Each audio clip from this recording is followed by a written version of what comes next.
प्रभु तेरी वाणी जीवन की रोटी, नैनों की ज्योति अंधेरा मिटाती।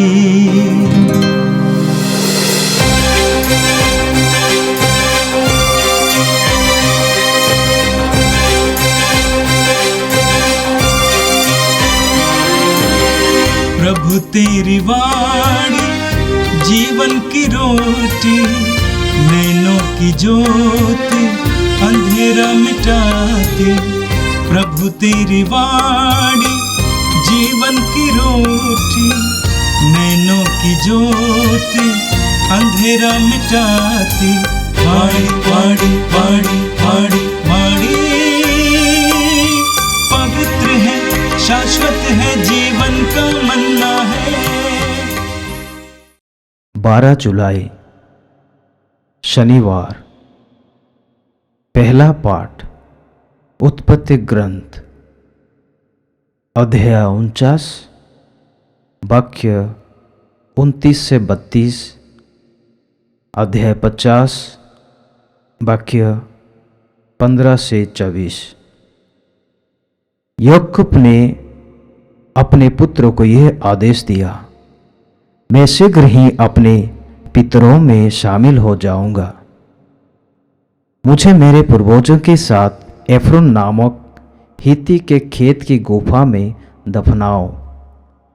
वो गुफा कनान देश में मामरे के पूर्व मकपेला के खेत में है।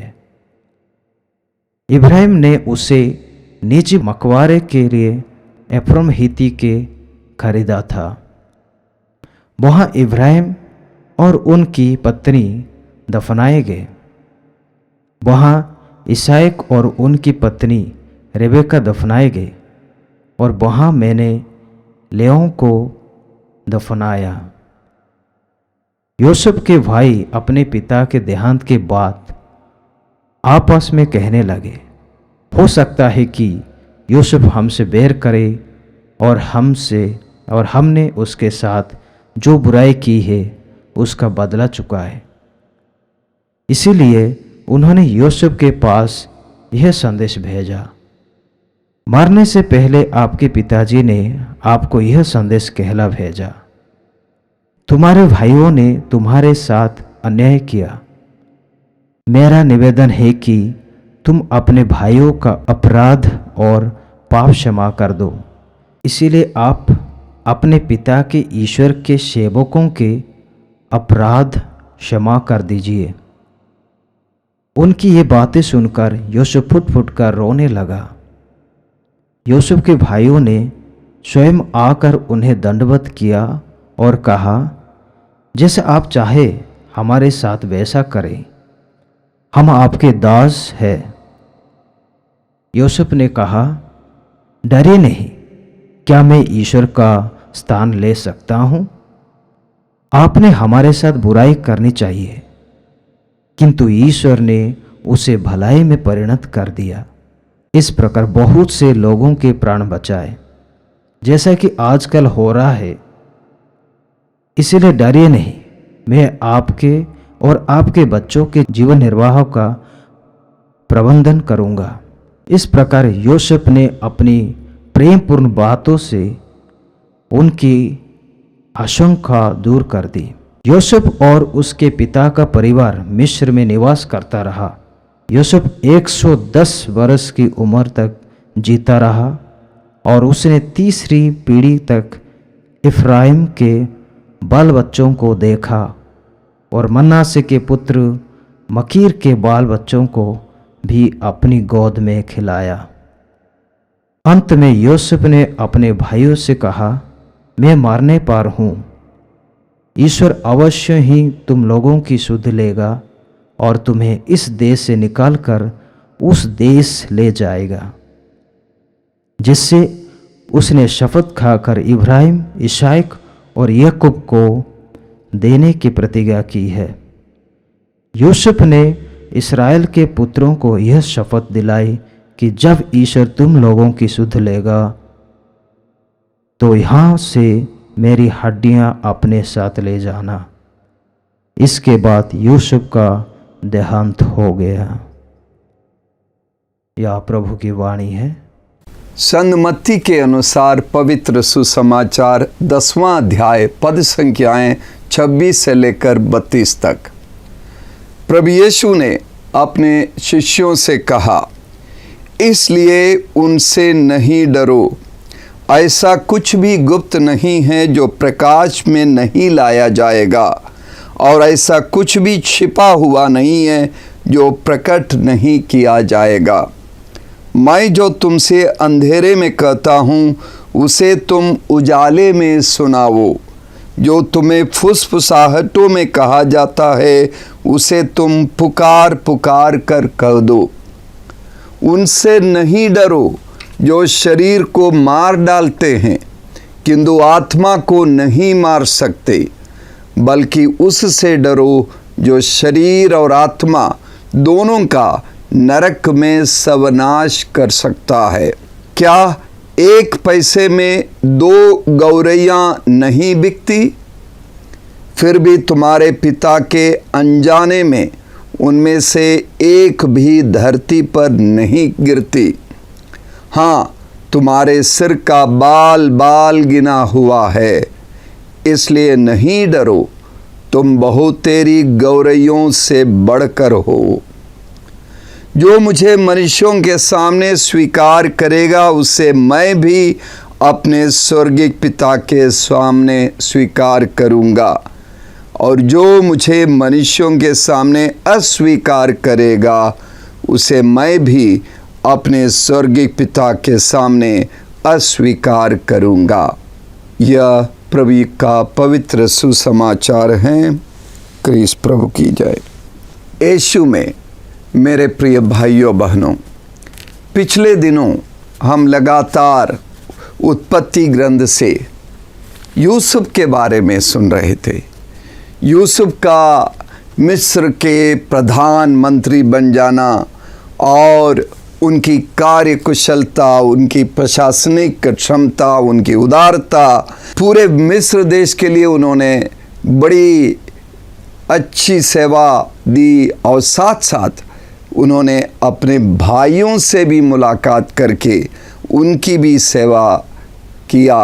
इन सारी बातों को हमने सुना, और आज हम उत्पत्ति ग्रंथ के आखिरी अध्यायों में 49 और 50 में हम सुनते हैं कि याकूब अपनी मृत्यु शैया पर यह इच्छा प्रकट करता है कि उन्हें हित्ती देश के एफ्रोन में अपने कुटुंब के अन्य लोगों के साथ दफनाया जाए, जहां उनका दादा अब्राहम, उनकी दादी सारा, जहाँ उनके पिता इसहाक और उनकी माँ रिबेका को दफनाया गया था, और साथ साथ उनकी पहली पत्नी लिया, जिन्होंने उन्हें 6 लड़के और 1 लड़की को जन्म दिया, उन सबको वहाँ दफनाया गया था।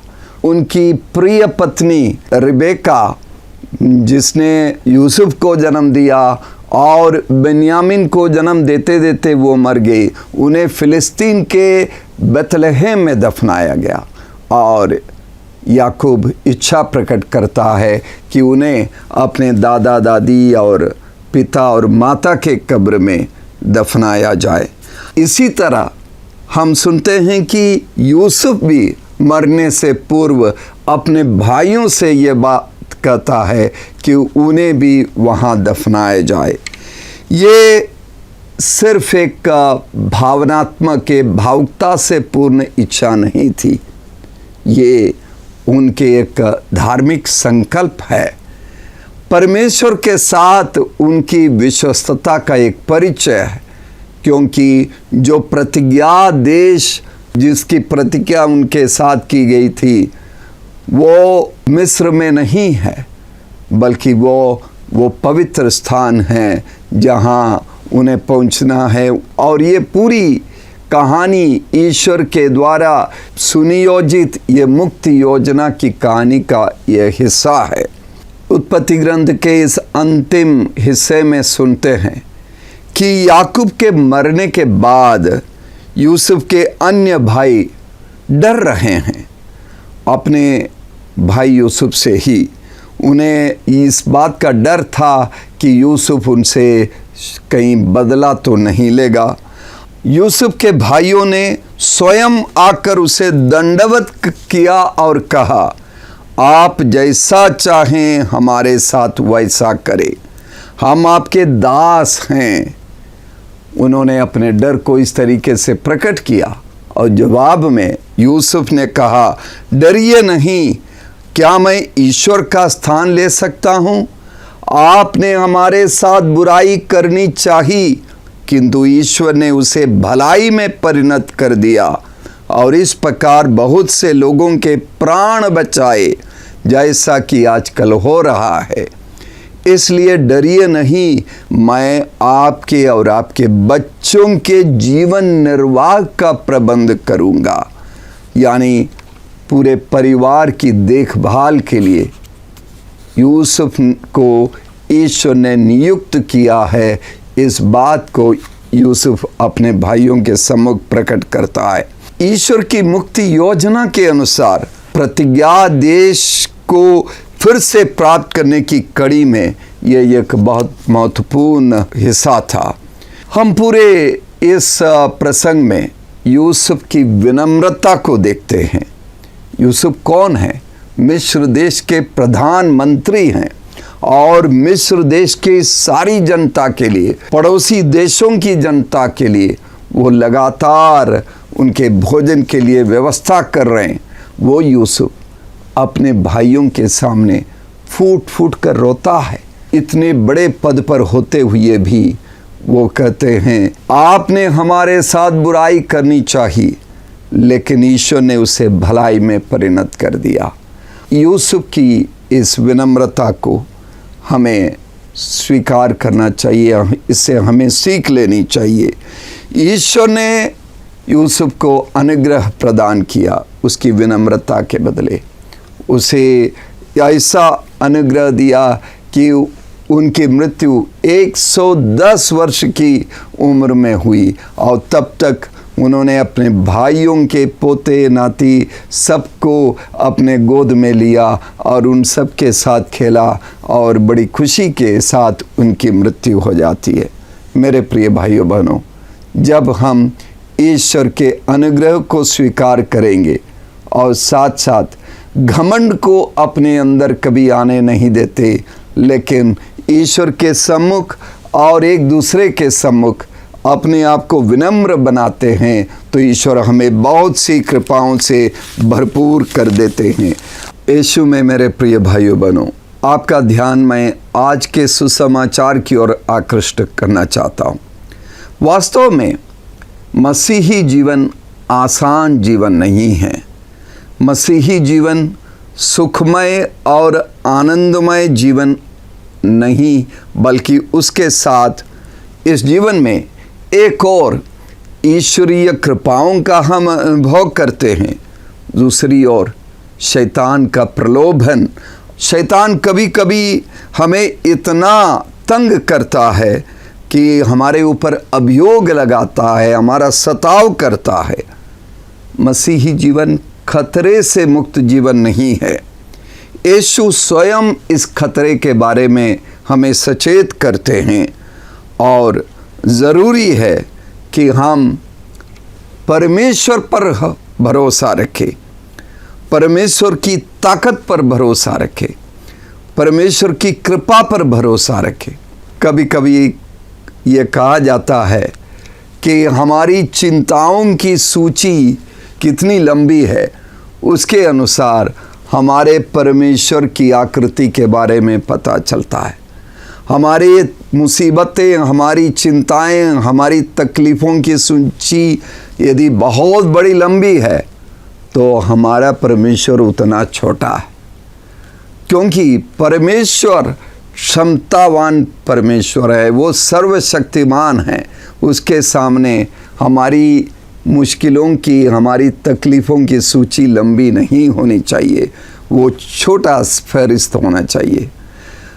एक बहुत सुंदर गीत है ये मत कहो खुदा से कि मेरी मुश्किलें बड़ी है, इन मुश्किलों से कह दो कि मेरा खुदा बड़ा है। तो हमारा खुदा बड़ा है, उस पर हम भरोसा रखें। जो यीशु के शिष्यत्व को स्वीकार करते हैं, यीशु के शिष्यों को जीवन जीने के लिए यीशु 3 मुख्य बातें आज के सुसमाचार में हमें सुनाते हैं। सबसे पहले यीशु कहते हैं, उनसे ना डरो जो शरीर को मार सकते हैं। हमारा असली जीवन यहाँ नहीं है, हमारा असली जीवन स्वर्ग में है और वहीं हमारी आत्मा वहीं पहुँच जाएगी। और जब हम शहीदों के जीवन को देखते हैं, शहीदों ने बहुत सारे सताव का सामना किया, लेकिन उन्होंने इन सब के बीच में इस सत्य को स्वीकार किया कि हमारा असली जीवन यहाँ नहीं है बल्कि स्वर्ग में है। यातना शिविरों में उत्पीड़न के बीच में भी वे सारे शहीद इस सत्य से अवगत थे। पुलिस द्वारा घोर यातना और उत्पीड़न दिलाए जाने के बीच में भी, बहुत सारे सवालों से घिर जाने के बीच में भी वे इस सत्य से अवगत थे। कारागार में जंजीरों से जकड़े हुए, भयंकर ठंड में काल कोठरी में रहते हुए भी वे जानते थे कि ये उनका असली जीवन नहीं है, असली दुनिया नहीं है, उनका असली स्थान स्वर्ग है। फांसी पर चढ़ाने के लिए ले जाते हुए, तलवार से सर कटवाने के लिए ले जाते हुए, वध के लिए ले जाते हुए, उस समय भी उन्हें ये पक्का मालूम था कि उनका असली जीवन स्वर्ग में है। इस सत्य से यीशु हमें अवगत कराते हैं। इसलिए वो कहते हैं, उनसे नहीं डरो जो शरीर को मार डालते हैं किंतु आत्मा को नहीं मार सकते, बल्कि उससे डरो जो शरीर और आत्मा दोनों का नरक में सर्वनाश कर सकता है। आगे हमें प्रेरणा देने के लिए यीशु और एक बहुत बड़ी बात कहते हैं कि इस जगत में हमारा जीवन मूल्यवान है। 29वें और 30वें पदों पर यीशु कहते हैं, क्या एक पैसे में 2 गौरैया नहीं बिकती? फिर भी तुम्हारे पिता के अनजाने में उनमें से एक भी धरती पर नहीं गिरती। और एक बात हुई, यीशु कहते हैं, हाँ तुम्हारे सिर का बाल बाल गिना हुआ है, इसलिए नहीं डरो, तुम बहुतेरी गौरैयों से बढ़कर हो। तुम बहुतेरी गौरैयों से बढ़कर हो। हम बड़े हैं, ईश्वर की दृष्टि में हम बड़े हैं। यही बात यशायाह नबी के 49वें अध्याय के 15वें पद पर हम पढ़ते हैं, जहाँ नबी कहते हैं कि चाहे तुम्हारी माँ तुम्हें भूल जाए, चाहे सारी दुनिया भूल जाए, लेकिन मैं तुम्हें नहीं भूलूंगा और तुम्हारा चित्र मेरी हथेली में खुदा हुआ है। महान संत पादरे पियो ने कहा है, चाहे ये संसार डूब जाए, चाहे आसमान से सूरज चांद सब गायब होकर चारों तरफ अंधेरा हो जाए, चाहे आंधी तूफान और चक्रवात आ जाए, फिर भी ईश्वर हमारे साथ रहेगा। फिर भी ईश्वर हमारे साथ रहेगा, क्योंकि ईश्वर की दृष्टि में हम गौरैयों से भी बढ़कर हैं। हम ईश्वर की दृष्टि में हम मूल्यवान हैं और हमारे सिर का बाल बाल गिना हुआ है। हम बढ़कर व्यक्ति हैं, हम मूल्यवान व्यक्ति हैं। आगे यीशु हमें प्रेरणा देने के लिए एक और बात कहते हैं, जो मुझे मनुष्यों के सामने स्वीकार करेगा उसे मैं भी अपने स्वर्गीय पिता के सामने स्वीकार करूंगा। हमारा संपूर्ण जीवन ईश्वर की दृष्टि में हमारे मूल्य को समझते हुए और साथ साथ विनम्रता के साथ पेश आते हुए हमारी जिम्मेदारी है कि हम मसीह को, हम प्रभु यीशु को स्वीकार करें, मनुष्यों के सामने स्वीकार करें। यीशु मुक्तिदाता है, यीशु मेरा मुक्तिदाता है, और यीशु के द्वारा मुक्ति आपके जीवन में भी आ सकती है। इस सत्य को एक दूसरे को बताने की जिम्मेदारी हमें दी गई है। इन बातों के द्वारा हम यीशु के शिष्यत्व के रास्ते पर चल सकते। आइए हम प्रार्थना करें। हे सर्वशक्तिमान पिता परमेश्वर, हम तुझे धन्यवाद देते हैं तेरे पवित्र वचनों के लिए, इन वचनों के लिए जो हमें तेरे पुत्र यीशु के प्रेम के मार्ग पर, उनके शिष्यत्व के मार्ग पर चलने के लिए प्रेरणा देते हैं।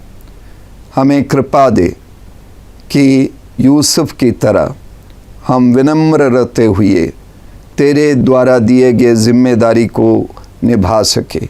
हमें कृपा दे कि हम यीशु के द्वारा बताए गए मार्ग पर, विनम्रता के मार्ग पर, प्रेम के मार्ग पर, परमेश्वर की शक्ति और क्षमता पर पूरी तरह विश्वास करते हुए दुनिया की ताकतों से बिना डरे निर्भीक रहकर तेरे स्वर्गराज में पूरी तरह भरोसा रखते हुए जीवन जिए और अपनी जिम्मेदारियों का निर्वहन कर सके।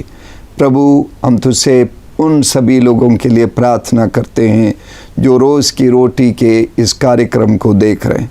उन सारे लोगों को तू आशीष दे, बीमारों को तू चंगा कर, जो उदास है उनके हृदयों में उम्मीद भर दे, और हम सबको तेरे प्रेम से भर दे। हमारे रग रग में तेरे प्रेम की धारा बहे। ये प्रार्थना करते हैं क्रिस्त हमारे प्रभु के द्वारा, आमीन। प्रभु तेरी वाणी जीवन की रोटी, नैनों की ज्योति अंधेरा मिटाती। वाणी वाणी वाणी वाणी